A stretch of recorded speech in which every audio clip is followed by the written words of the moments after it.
Based at USC. We're mainly funded by NSF and USGS for core research. We just received our new 5-year renewal of funding, so we're excited about that. We also have multiple special projects that fall now under my realm. I'm fairly new as an official employee at SCEC, but we have about equivalent funding from special projects from NSF, power utilities companies and so on. And that's in those special projects that we use most of the allocations, even though it contributes to also our core research. So we do a wide range of applied and fundamental research, and we have over 600 people collaborating under the SCEC umbrella, from geophysicists, geologists, computer scientists, and engineers, and we try to solve the big problems in earthquake system science, thinking of it holistically. So there's different ways to do computational seismology. What I'll talk about today is really our focus on not, say, the structure of the Earth, but really the structure near near the subsurface and how it contributes to strong motion from earthquakes. So I want to acknowledge Tom Jordan is the PI on this project. And also there's a lot of people listed here. There's way more people who contributed to what I'm presenting today. But I want to acknowledge Phil Mackling, who's in the audience, my colleague. He's been really spearheading and playing a very key leadership role in a lot of the things I'll present today. So why do we care about earthquakes? There's risk, and the risk is basically defined usually in terms of the 3 Ds, so the depth, dollars, and downtime. And these are conditioned on the hazard itself, so that's the part where SCEC is really active. And so we care more about ground motions, faulting hazard, triggered liquefaction, landslides, and things like that. Then you consider the exposure. So is there a lot of people and a lot of infrastructure in the region where the earthquake occurs? And then you have land use policy that help with that. Then earthquake engineering for the structural fragility of the systems. So that's really the vulnerability right there. And the resilience in the end is like, how are you able to respond to this? So you see that my talk's going to be fairly high level. I'll talk about this and how SCEC plays into this using blue water simulations. Because I wanted, after hearing a few of the keynote plenary sessions, it seems that impact is important. I think we can show that SCEC has achieved quite a bit of impact. So that's what I'll focus on. I'll talk about some technical issues, but a bit more general. So I love this picture. The caption says, structurally the building is fine, but sadly the earthquake destroyed all of our art pieces. So risk is not necessarily just collapse. That the building code intends to reduce collapse and loss of life, but it's really content. And if we talk about high performance computers, we care about those more maybe than the buildings they sit in. So it's important to think about that. Okay, so strategies for reducing risk and impacts from earthquakes. So we need to improve the assessment of long-term hazard. It's essential, oftentimes in places like in the US, really what controls the risk is going to be the hazard. Some cases, some places in the country, vulnerability is important, but it's really the hazard is the big driver in there. We also want to formally evaluate and quantify the sources of uncertainty in that assessment. That's where simulations come in and are very important for us to really discriminate between sources of uncertainty and their impact. And then if we think about globally as a society, we want to perform perform the design and the retrofits based on risk-informed decisions. So we do an assessment of critical infrastructures in terms of risk. Then we find the ones that are the worst performing, and we start retrofitting those. And after that, we move down the list. That's kind of a strategy that we like to think as useful. Okay, so in the past, engineers have used recorded ground motions, and that's usually the way things are done. You use ground motions, you put them into structural systems, and you do simulations. So why do we need simulations? So there's limited recorded data sets, and they don't capture all the features that are relative to a fault, a site, and things like that. So I'm going to show you pictures from the 2 most complete record data set. I still work for Peer part-time, so I was involved in those projects as well. So it's not to criticize them. These are amazing databases, but what's available in the world. So That's for California and similar tectonic regions, including part of Japan, Taiwan, Turkey. And the red box here shows what's really controlling the hazard at the design levels we're interested in. So we think about return periods of 2,500 years for collapse prevention. And for nuclear power plants, it can be 10,000 years, 100,000 years. And these larger events will control the hazard. So there's quite a bit of data here, but you can see that it's mainly controlled by a few events. We might not have all the fault location configurations we need. If we look at the central eastern US, this is what we have. And actually those 2 points I should remove because all we have is a discrete value of the largest acceleration recorded. We don't have time series for any of those. So obviously we need simulations. And we want simulations that are really targeted to our region. Let's talk a little bit about the products and SCEC ground motion simulation platforms. So we have here the range of seismic band of different waves in the Earth, and show that in period and frequency because we use both in engineering and seismology. In the realm of engineering interest, so we have these tanks or tall buildings, very tall structures respond to these low frequencies. Regular houses and short buildings, you know, maybe between 1 hertz and 10 hertz.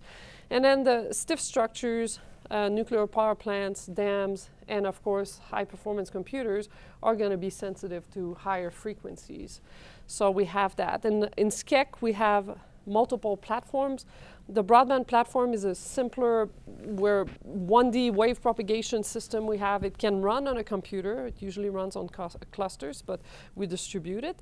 And it's kind of low resources, and it produces results with limited reliability, but still very useful. CyberShake, that's run on blue waters. It's really complete physics-based probabilistic seismic hazard analysis. It runs on HPC. So I'll describe that a little bit. That's a key component. We came up with a new thing that I won't talk about further, but we use the CyberShake 3D complex simulations and merge them with the high frequencies from broadband platforms, so we have full broadband time series that we can use. And then there's the HIF project that does 3D deterministic. Again, we add physics, we test a lot of things in there. That's used as our kind of improvement platform so that we can later feed things into CyberShake. We decide what physics is important. So I'll talk mostly about the CyberShake and part of IF today that are run on blue waters. So the essential ingredients for ground motion computations, you need what we call a rupture forecast. So where are the faults, what's the geometries, what magnitudes events they can produce. And we need all that also associated with the rate at which they produce earthquakes. So the probability over time estimated from long-term slip rates and information. So people often ask about earthquake predictions. We're not there. Long term, we have an idea because we can look at faults and date past slip. And the long term is pretty good. Short term, we can't do that. But so the long term information is contained in those earthquake rupture forecasts. Then we need 3-dimensional models of the geologic structure. The way we obtain that at SCEC is using other allocations on other computers, but we basically take recordings, ambient noise and earthquake records, and we perform tomography, a little bit like you would do in a medical setting, to try to find an image of the Earth down to the 40 or 50 kilometers, so we can use that for future wave propagation. So that captures basin, sedimentary basin, geometries and all that. Then we need to have a good wave propagation and attenuation codes. So we have this AWP code that's running on blue waters, and we use all those things together to come up with ground motions at the surface. From the source, wave propagation and ground motions. So I want to talk about the ShakeOut scenario, and you're going to look at 2008, old stuff. Well, not that old because it helps tell the story. So this scenario came out in 2008 through simulations on supercomputers, different ones, earlier generations. But the idea was to define, what would happen if we had this event today. And it served as an exercise in estimating the losses, the risk, the resiliency of the city. And the results were pretty important. The key result here is that the existing disaster plans as of 2008 were not up to par and what we should be doing. So it motivated really the reformulation of system preparedness for the city of LA, and it was the basis for a new initiative that was initiated 2 years ago on earthquake resilience for the city of LA. You may have heard of the ShakeOut exercise. This was triggered by 2008, where people learned to drop, cover, and hold on, and so on. We have now millions and millions of registrants, but for this first exercise it was 5.3 million registered participants in the LA region. Okay, so one key thing that came out of the shakeout scenario, something we plan to address in the next few years at SCEC, is that the water supply in LA, and I'm not even talking about distribution here, is at risk. You're seeing here the black line is the San Andreas Fault, and it crosses the four main input of water for Los Angeles. Los Angeles is a desert. We need to import our water. So that's a big issue. So all these, the consequences of this exercise, this exercise and other ones like it, where we simulate things and try to see the impact on risk on society, is really useful to help us reduce risk because we get prepared better. And it definitely beats to learn tragically from the real thing when it happens. So that was really important. And it triggered this new program called Resilience by Design, which was approved by the LA mayor in 2014. And the report highlights in there that the severity of the risk relies on the shakeout scenarios. That was really the trigger for initiating those new ambitious plans. And so there was multiple participants in this effort in developing the plan.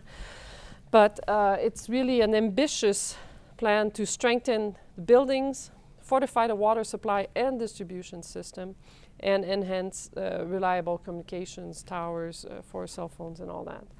So if you think about it, I don't know if you've had, but with earthquakes, you can have a building can go down, it's all bad.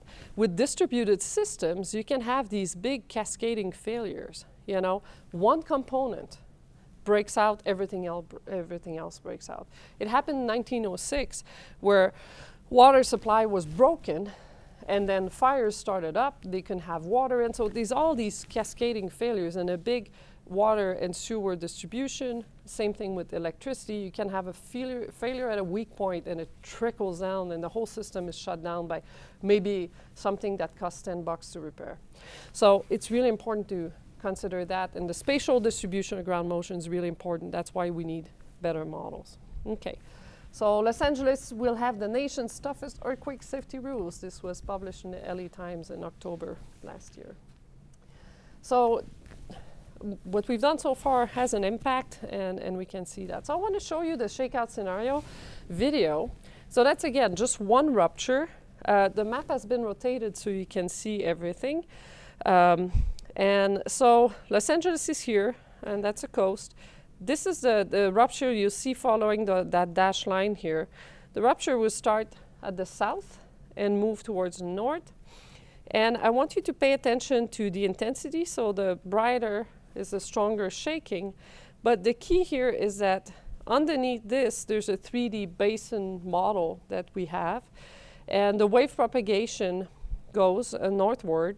And you will see that the basins light up. There's a big basin in Los Angeles and also in Ventura. So that's earthquake propagating.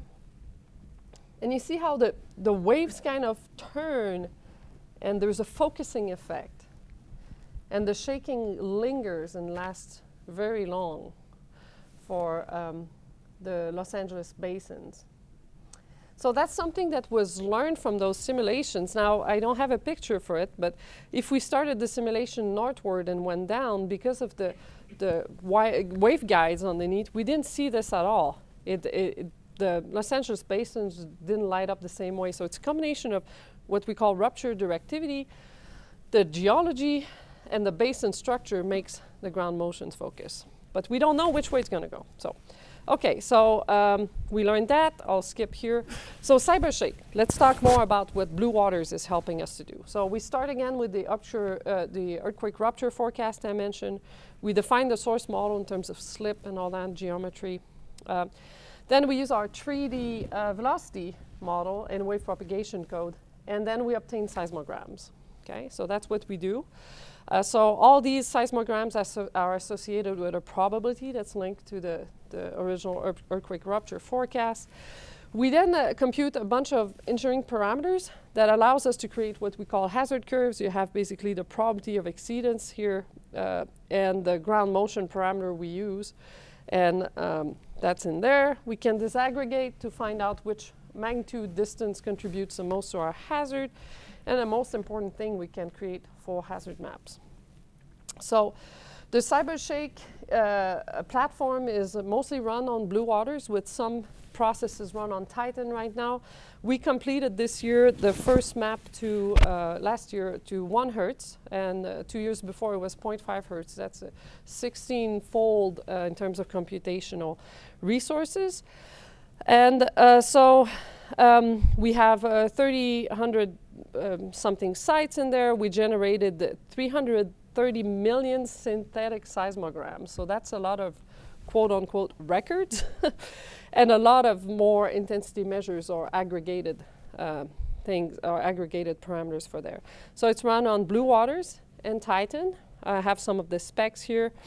And it's in a fully automated using workflow tools, and a lot of people from NCSA contributed to that. But that's really, nobody else in the world has done that. So I can brag because I wasn't there when they started this. So I can say they did a great job.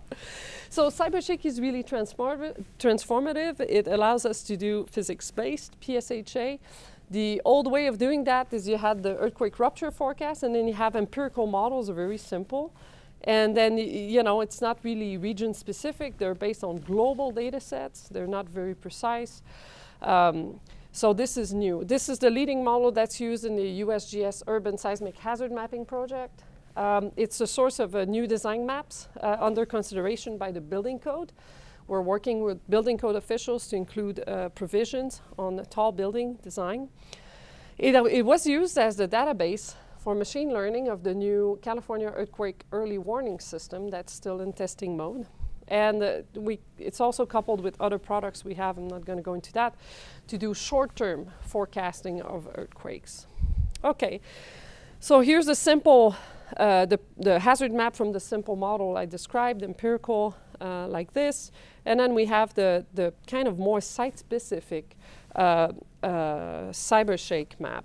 And so the ground motions may be reduced in some places, increased at others, but it considers all these wave propagation, the coupling of the wave propagation with the basins, and it provides more accurate results. Okay, so that's all good, but do these results make sense? So I come from the engineering background. I'm always critical of that. Yeah, okay, you want us to use that? Are these reasonable? So we did the tremendous number of validation. I'll just show an example here. That's a La Habra earthquake that's shown in this beach ball here. And we'll look at results here at the star using different velocity structures or different 3D models. And so the recorded is in black and the synthetic or the simulated is in red. Our preferred model is S426, which if you look at it, the waves match pretty darn good, very good. So you can test different velocity models through this. So Ricardo Tabarda at Memphis and others have repeated the exercise for 30 different events, magnitude 3.5 to 5.5.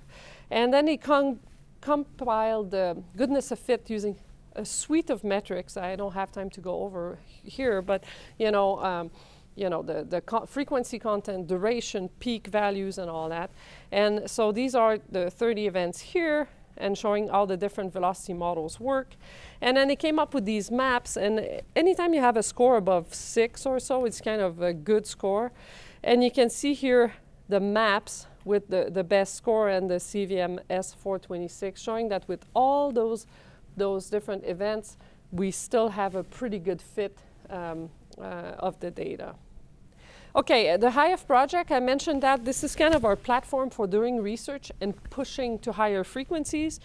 So now we're close to 10 hertz, and the idea is to improve computational efficiency, so we can transfer that to CyberShake, but also adding more realistic physics, testing it, seeing what's really controlling. So things that were added over the years recently, fault roughness, so instead of having just a plain near fault plasticity, frequency-dependent Q, so that's the attenuation and damping. The topography is still to be included. Small-scale near-surface heterogeneity and near-surface non-linearity. So all these different things are in the progress. Some of them have been included. So I want to show you here, focusing on the plasticity. So one thing that was included is using a 3D Drucker-Prager plasticity with parameters from a Hoek-Brown rock strength criterion. So that's a mix of geotechnical, soil engineering, and rock mechanics. And you can see here a cross-section of the San Andreas Fault and the colored zones, so where there's plastic deformation. So the wave propagation we use is available in both in GPU and CPU versions. And when we add plasticity, it requires about 50 more percent computational resources. But just today we learned that the Rutten et al. Paper was accepted for Supercomputing 16 on this specific topic. So I have a video showing this. I want to point out to you that all of the SCEC meetings are in Palm Springs. You'll see it on the map. We love to live dangerously. So on the left, you see the linear case, and on the right, the nonlinear case. And the thing that you see is the dissipation of energy through plasticity deformation brings the ground motion down a little bit. So I'll show you this video here. That's the San Andreas Fault. It's the same shakeout scenario. Oh yeah, SCEC is shaking in Palm Springs.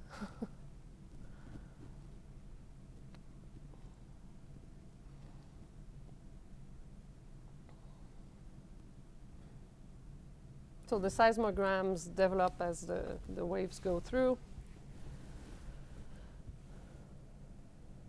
So there's still the basin focusing effect, but it's reduced because some of the energy has been eaten up by the plasticity in there. So we see a reduction in terms of amplitudes of the high frequencies. And this is producing what we consider to be more realistic ground motions.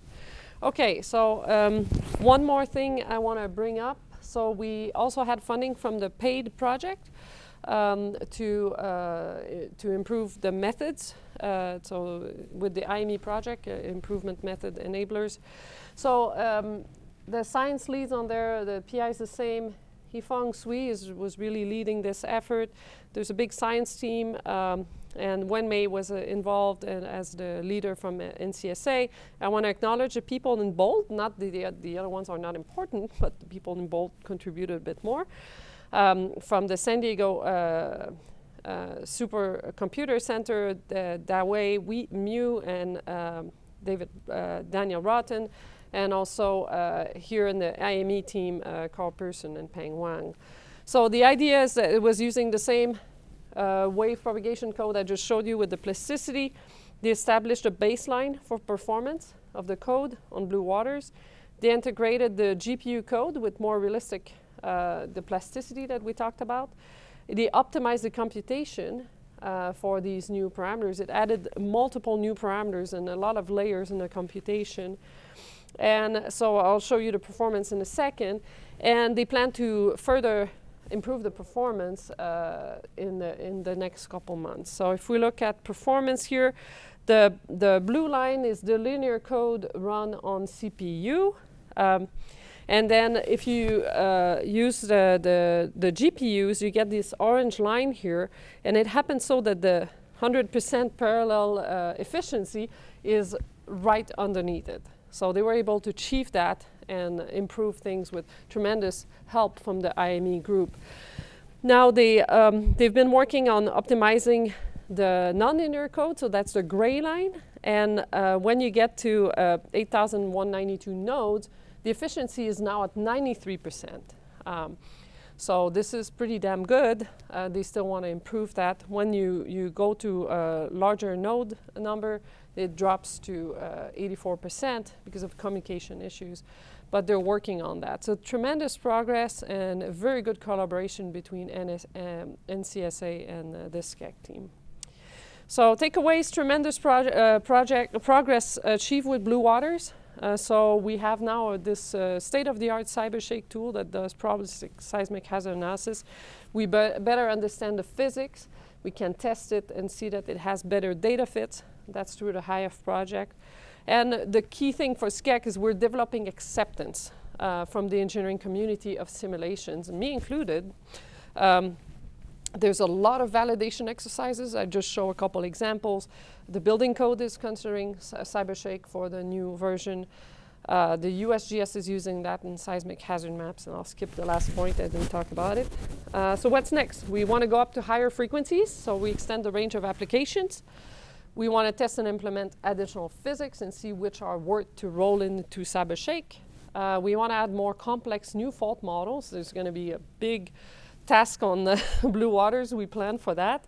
And we want to formally evaluate the uncertainties. As we go through that, we use the complex models using supercomputers, but we want to test simpler models and see, are they good enough for, I say, the common user that doesn't have access to HPC? So we want to develop more accessible products. And through all this, we want to continue validating, validating, and validating. Thank you.